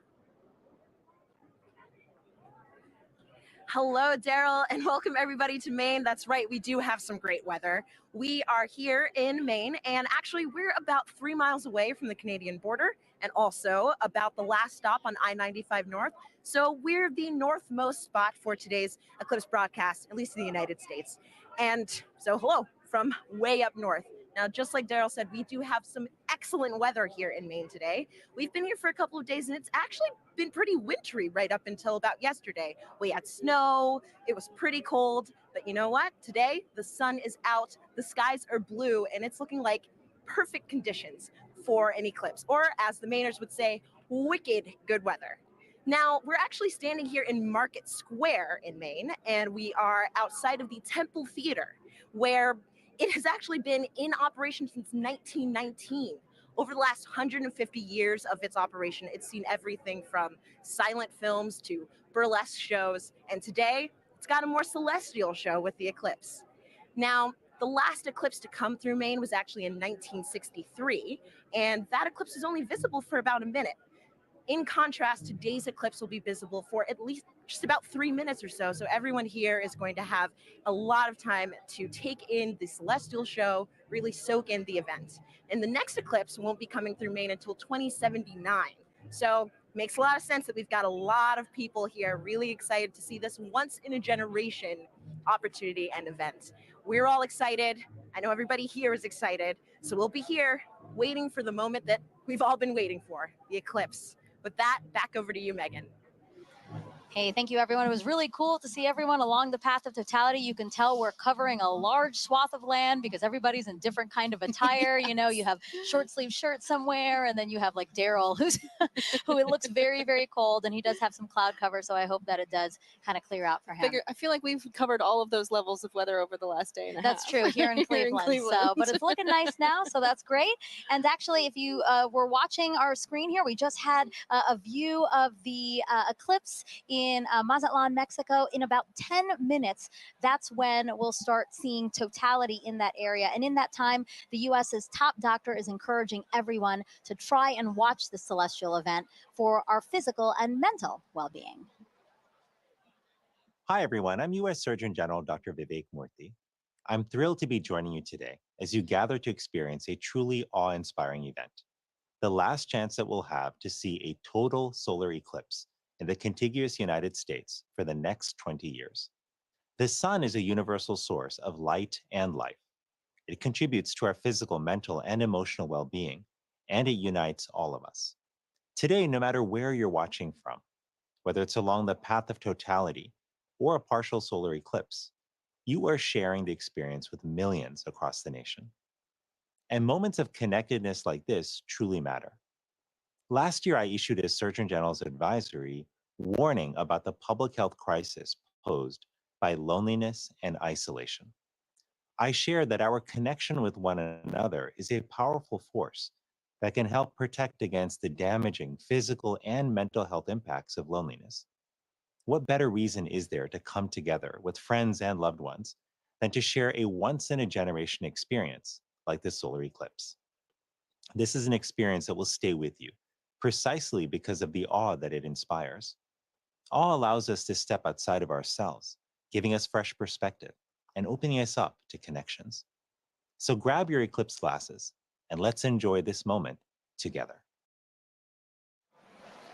Some great advice. Thank you so much. All right, we have time for other hashtag eclipse questions. Sarah, are you ready? I am absolutely ready. All right, let's take a look at this video from a familiar face. Hey everyone, I'm Scarlett Johansson and I play a NASA Public Affairs Director in the new film Fly Me to the Moon. I hope everyone is safely enjoying today's eclipse. I actually have a question about the moon for NASA. So during a total solar eclipse, I've heard that craters and features on the moon play a role in what viewers see on Earth when the moon blocks the sun. So why is that? Question, Scarlett. So yeah, as we, the moon isn't a smooth marble. It actually has big, high mountains and valleys, these craters. And as we approach totality, sometimes you'll hear people talk about Bailey's beads, and these are the last few moments of sun creeping through those deep valleys. Yeah. Just before we hit totality. Yeah. Absolutely. Thank you so much. It's so great to have you here to answer some of these questions, and we plan to take more. If you send them in, #Eclipse again. Okay, if you're just joining us, I'm NASA's Megan Cruz, and this is NASA lunar scientist Sarah Noble. And as you can see, you are watching the official NASA broadcast for today's total solar eclipse. And we are in the heart of downtown Cleveland, where NASA is celebrating this celestial alignment. Take a look at our shot from the air. That is how many people who are just here at the Great Lakes Science Center alone. So many more spread out throughout Cleveland, because again, the last time this city had a total solar eclipse was 1806. But again, just down the road, we have the only NASA center in the path of totality.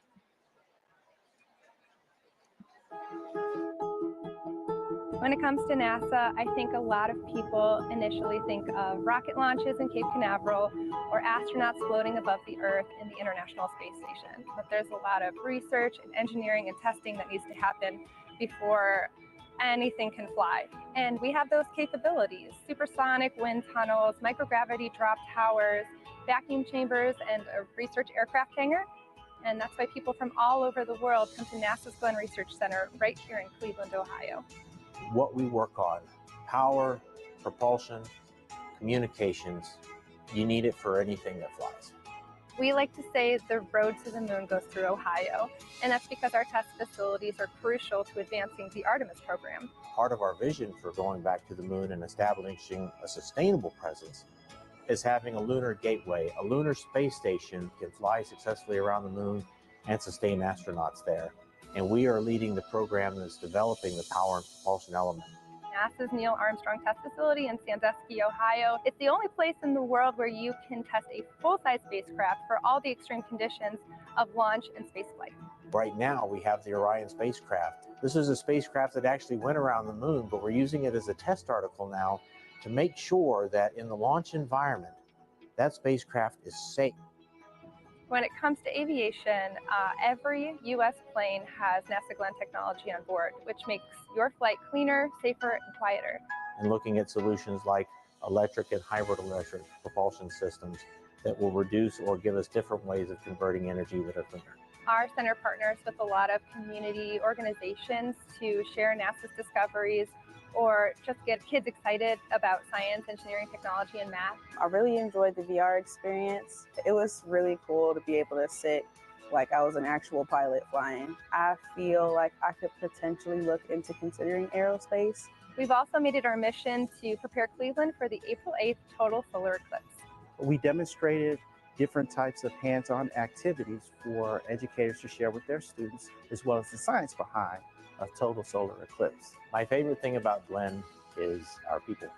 Not only are they crazy smart, but they are genuinely good people. And we are literally part of almost everything NASA does. And so what's really great about being here is you're in the heart of it all. And joining us live is now NASA Administrator Bill Nelson. So great to have you here for this celestial event. Thumbs up. Thumbs up from the administrator. Now, Administrator, why are solar eclipses so unique, such a unique opportunity to study our sun? Because you have the alignment of three celestial bodies, and unique things happen when that occurs. And it has a profound effect here on Earth. Just think about it. The middle of the day, all of a sudden, it gets totally dark.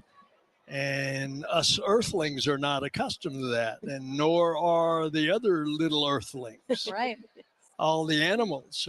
But it's also an opportunity for us to study much more one of those celestial bodies, and that's our star, our sun, and our star in our solar system.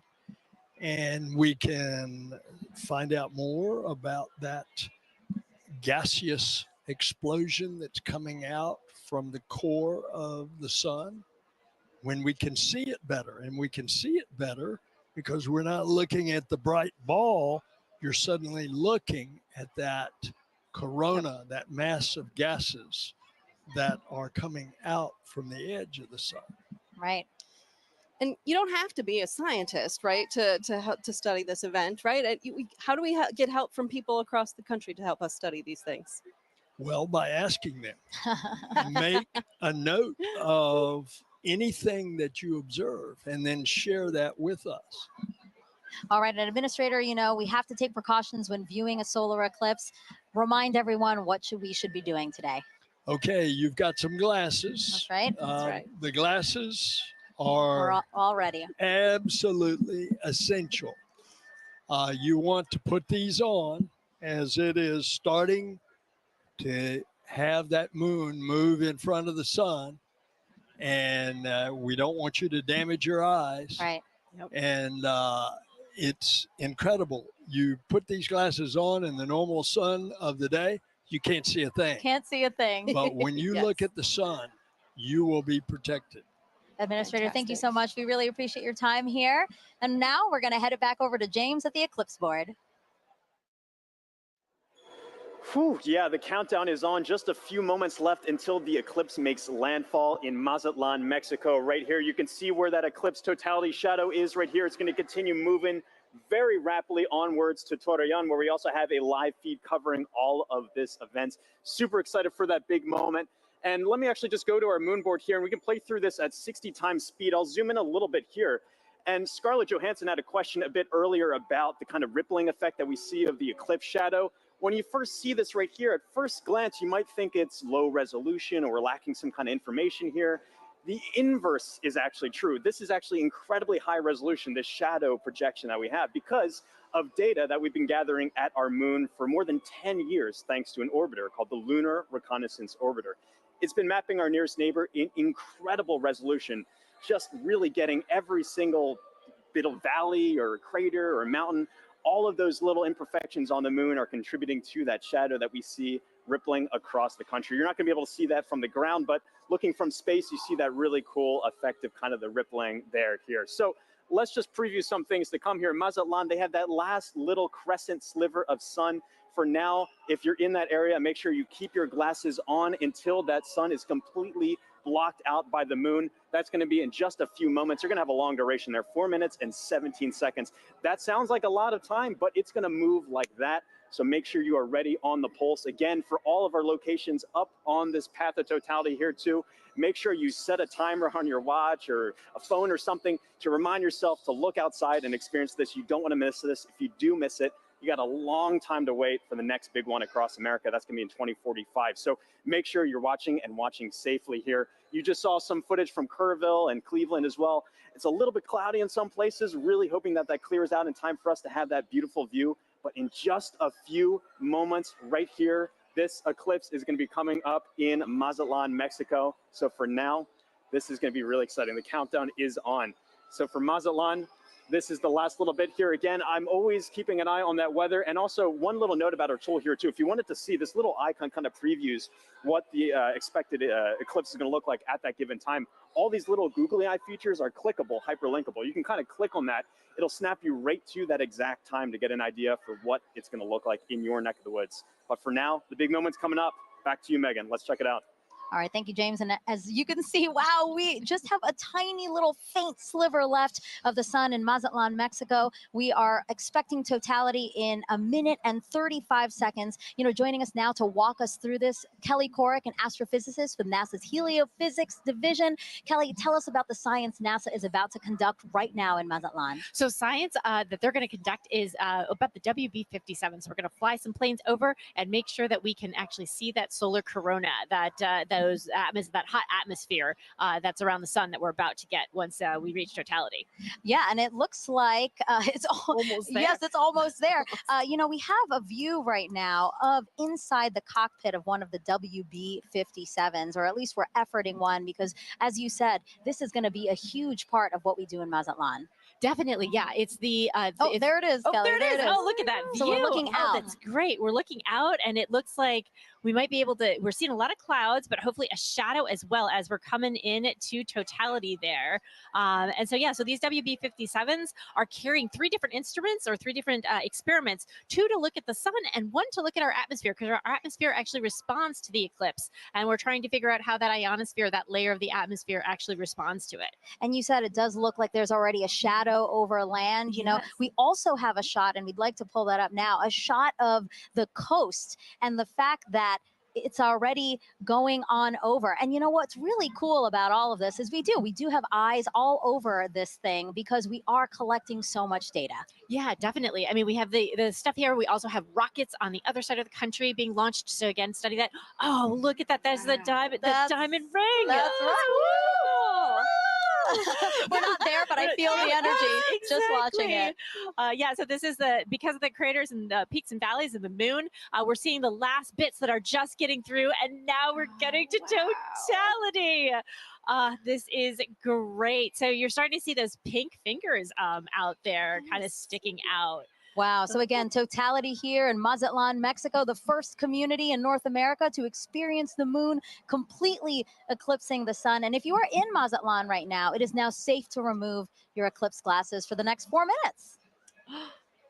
And you mentioned some of those pink filaments that we're seeing, right? Can you talk us a little bit through that, Kelly? Yeah, so those pink filaments, because they're helium rich, that's why they're appearing pink and they're hanging out there. Those could be the start of space weather. So there are tons of material, billions of tons of material that could possibly be one of those explosions for space weather. The reasons why we really study the sun and try to understand how to live with the sun. Well, can you explain why space weather is important to us here on Earth? Definitely. So it's not just satellites that are interested in space weather. It's also our power grids because of those energetic particles coming from those big explosions that can happen in the sun. That could damage our power grids. It could also do things like interfere with GPS signals. And I know we all use our phones to navigate everywhere.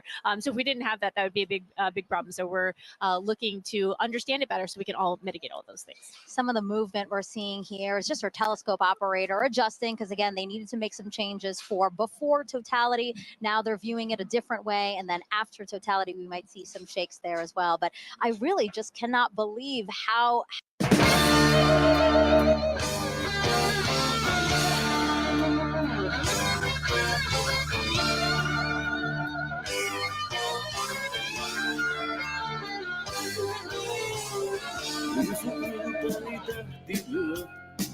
Viivy vielä huomiseen, kun henki on vahva, niin vähäkin työ riittää maailman luomiseen. Ole kanssani tämäkin yö, viivy vielä huomiseen. Rakasta minua, minä rakastan sinua. Katso ulos, näetkö sen? Toiset tappaa toisiaan. Alla veristen vaatteiden, loiset tappaa loisiaan. Ole minulle ihminen, kun toiset tappaa toisiaan.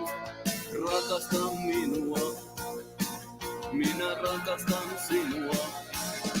Ja sinä hymyilet ja katsot noin, viet minut aamuun uuteen.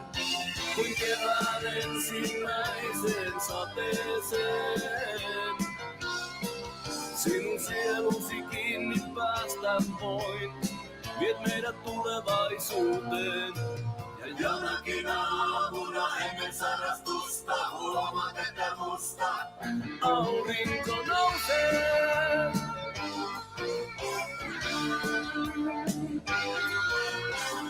Risu yltäni tahtivyö, viivy viikon seuraavaan. Tätä riemua aika ei syö, ei se törmää maailmaan. Katse hellä kuin viime yö, miehen riisuu aseistaan. Rakastan minua, minä rakastan sinua. Ja sinä hymyilet ja katsot noin, viet minut aamuun uuteen. Kuin kevään ensimmäiseen sateeseen. Sinun sielusi kiinni päästä voin, viet meidät tulevaisuuteen. tulevaisuuteen. Ja jonakin aamuna ennen sarastusta huomaat, että musta aurinko nousee.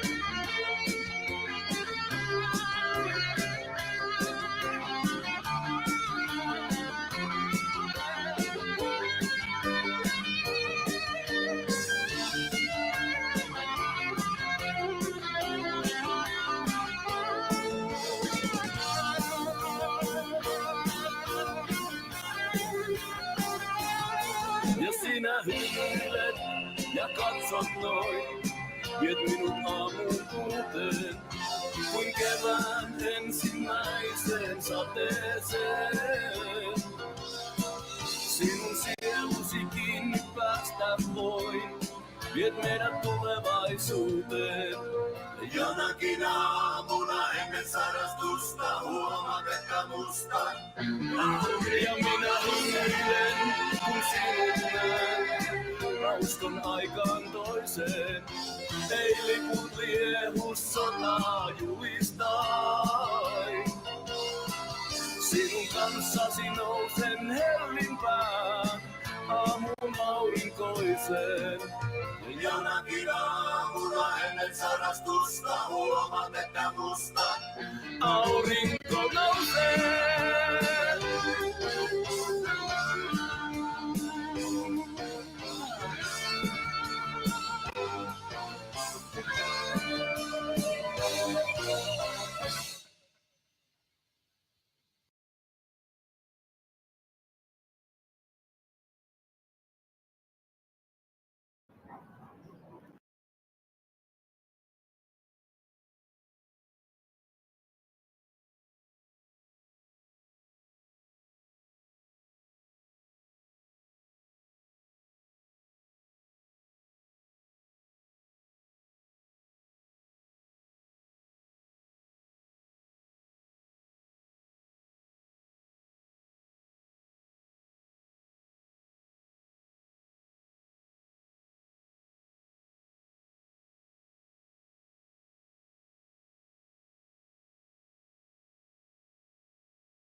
Oh, actually, we have. Sorry, Snoopy. Oh, I just revealed that it's Snoopy. Well, I just want to wave real quick to the crowd here at the Great Lakes Science Center, just outside of our host desk, waving at us, waving at the I'm waving back at them like they can see me.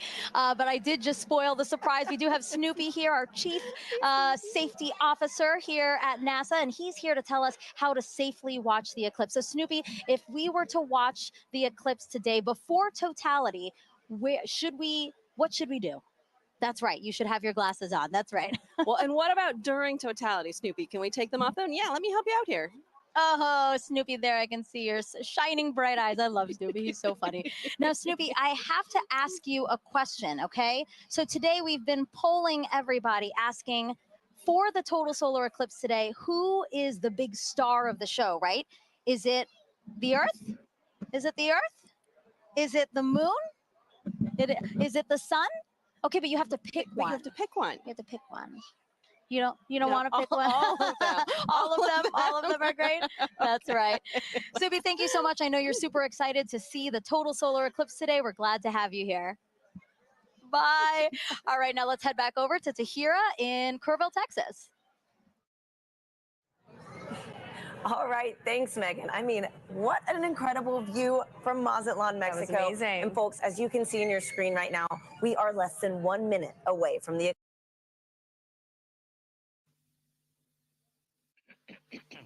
Arvoisa yleisö, pyydämme anteeksi. Perkelehän eihän mä näe koko kuvaa. Arvoisa yleisö, pyydämme anteeksi. Perkelehän mä näe koko... Eihän mä näe koko kuvaa.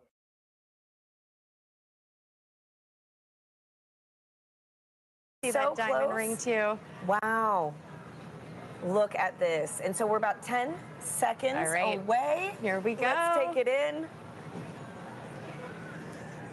Wow. What a spectacular. Going into totality. Wow. There you have it. We are in. Yep, that diamond ring came through, and we see a little bit of those Bailey beads too as we're looking at it. Those kind of the lights trickling through around the surface of the moon, coming through the peaks and valleys. So what are we viewing on the left-hand side? This almost pink color effect. Right. And so as we just heard from the last totality, you know, these pink fingers are popping out a little bit.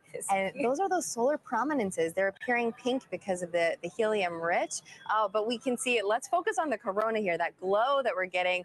And we can see basically these streams that are coming out, a lot of that energy and brightness that we do not have the ability to see on a day-to-day basis. So with this total eclipse, we're able to see that corona nice and bright coming through in Torion. That is just a magical view. Oh my goodness. It is. Gina, okay, and so we've got so many questions coming in online right now from viewers watching this.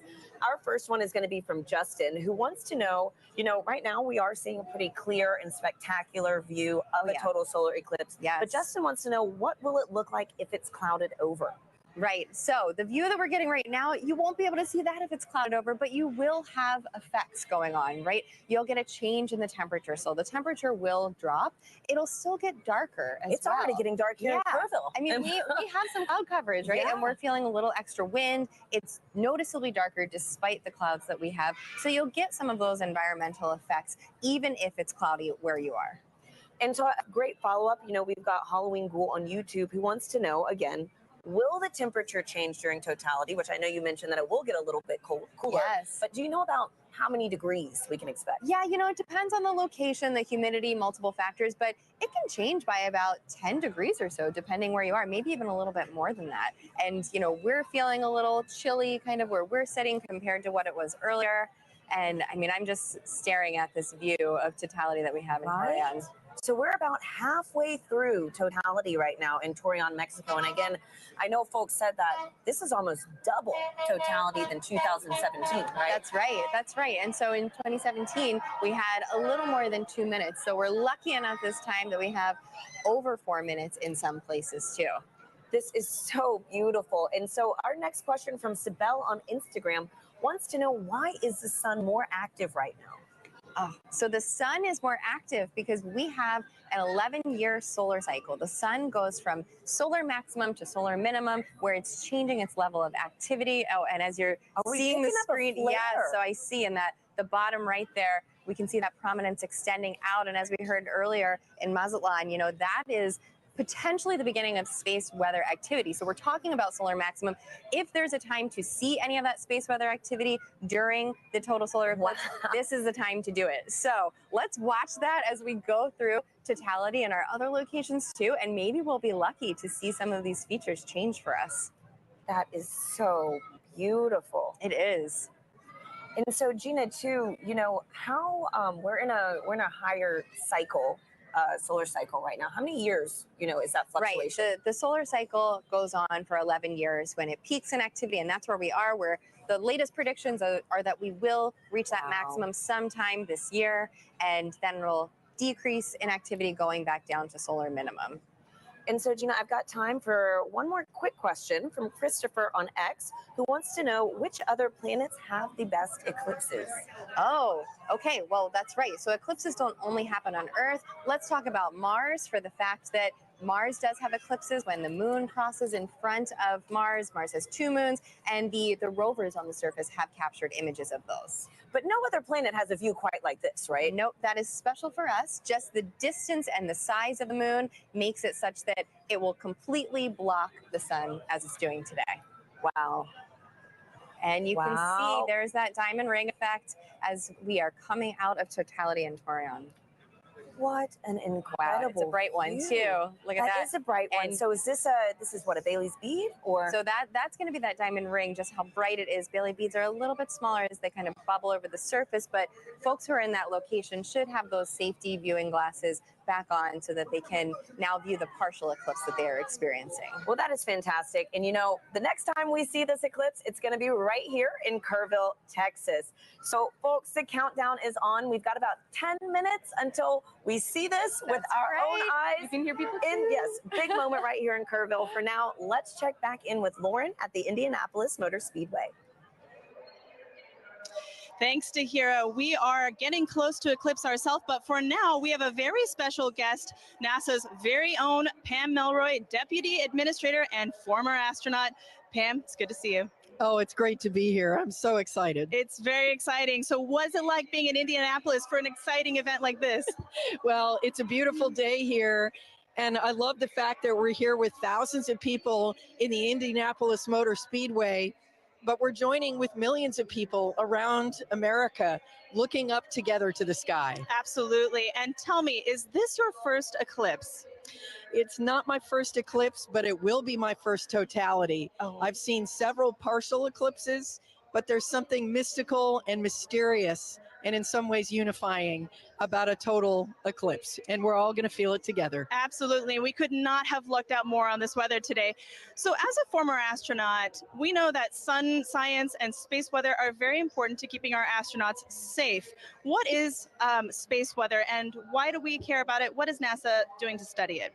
Yeah, that's right. It's actually very important. It is of concern for astronauts who are in space because they experience the radiation of the sun that comes from solar flares and solar weather. But the reality is it's also affecting life here on Earth. It impacts the upper reaches of our atmosphere called the ionosphere, which is an electrified part of our atmosphere that is a conduit for communications. It's critically important. It can even affect power grids. And of course, if you ever have seen the Northern Lights, you've seen the effect of solar weather.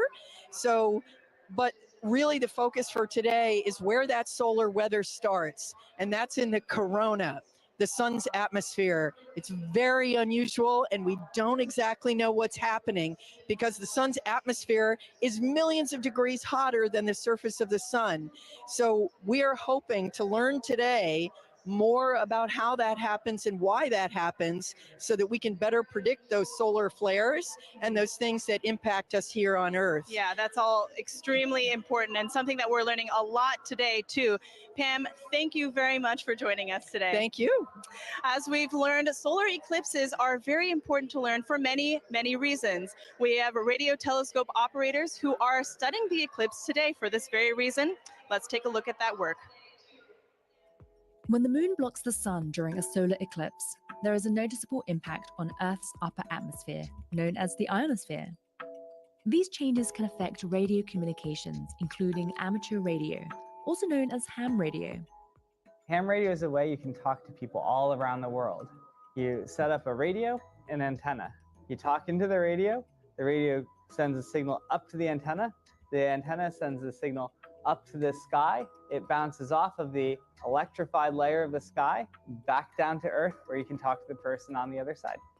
During the 2024 total solar eclipse, the HAM-SCI Citizen Science Project is inviting ham radio operators to transmit radio signals.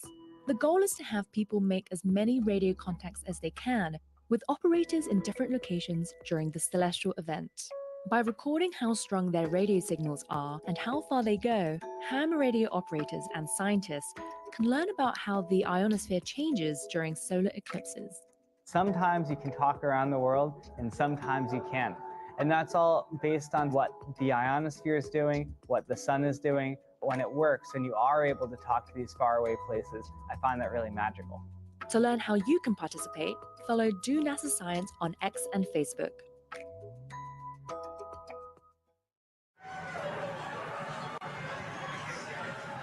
And we are minutes away from the total solar eclipse over Kerrville, Texas. The temperature is dropping. As you can see, I have to throw on a jacket. The sky is dimming. We're on the edge of our seats, and we are joined now with astronaut and commander of the Artemis II mission to the moon, Reed Wiseman. Reed, it's an honor to have you here. Thank you. The crowd noise, like the fact that the sun is behind the clouds most of the time and peeking out, it's so wonderful. I know. True. Thanks for being here, Reed. As you can hear, like, we are ready. We are right there. So tell us, Reed, obviously everybody is excited, but have you seen a total solar eclipse before? Never a total. So I will share this darkness with you. Same. This whole crowd the first time. Oh Wow, this is incredible. So, great. what considerations do you and your fellow Artemis astronauts need to think about when related to the sun when traveling back to the moon? Well, it's great to see Pam Melroy on your last clip, a dear friend of mine. So it was nice to see Pam's face over there. But when we're heading out to the sun, it's really radiation is our big thing that as we're heading out to the moon. Yeah, it's really the not the solar sun. radiation that we're most thinking about there as the danger from the sun. And the Apollo astronauts dealt with it, and we've dealt with it for a long time on the International Space Station. And we have a lot of data from the moon, from our NASA probes that have gone out there and collected. So we think we know what we'll encounter. Great. Okay. And tell me, Reed, how does it feel to be the commander of NASA's first crewed mission going back to the moon since Apollo? I'm flying with Victor Glover, Christina Cook, and Jeremy Hansen. The Dream team, yes. I know. So every day that I go into work, I won't say every day is easy, but every day is fun. And I'm flying with people that have principles, they have integrity, and they have just so much knowledge and professionalism. It's a dream come true. And getting to work with the whole team, the international team, it's the best. Wow. Well, thank you so much for being here with us, Reed. Really quickly, do you have any advice for anybody that might want to follow in your footsteps one day? We always say that you have to find that job that you love, go all in on it, live your best life, be as good a professional as you can, and someday apply for the program. And we look forward to seeing your application come across our desk. Thank you, Reed, and good luck on your upcoming mission. Thank you. Great to be here. Now, if anybody feels like reaching for the stars, NASA is actually currently accepting applications to be an astronaut. You could one day travel to the moon and eventually to Mars. From teachers to scientists to even those in our armed forces, we are looking for a diverse group to take humanity farther into the cosmos. You can apply now through April 16th by visiting go.nasa.gov/astro2024. Now, timing is everything when it comes to pulling off successful science during an event like today. Let's hear from a very special guest who also knows a thing or two about perfect alignments.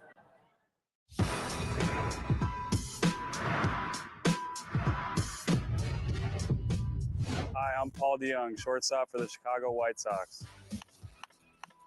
What does it take to do my job? You gotta know your physics. I specialize in predicting the path of fast-moving objects at a split-second pace. At my position, it's key to know exactly where and when two paths will cross. Just like NASA needs to know when the Earth, Moon, and Sun will align to predict a solar eclipse. Working it all out on the whiteboard is one thing.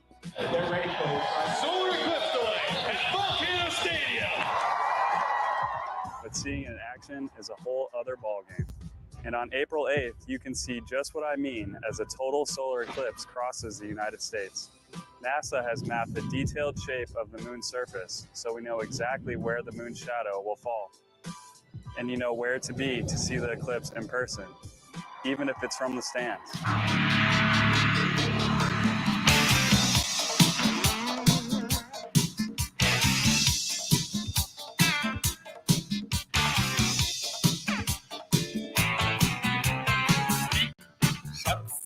Argue about what they got, making the planet so hot, hot as a holocaust. Blow up, everything's gonna go up, even if you don't show up in your chemise Lacoste.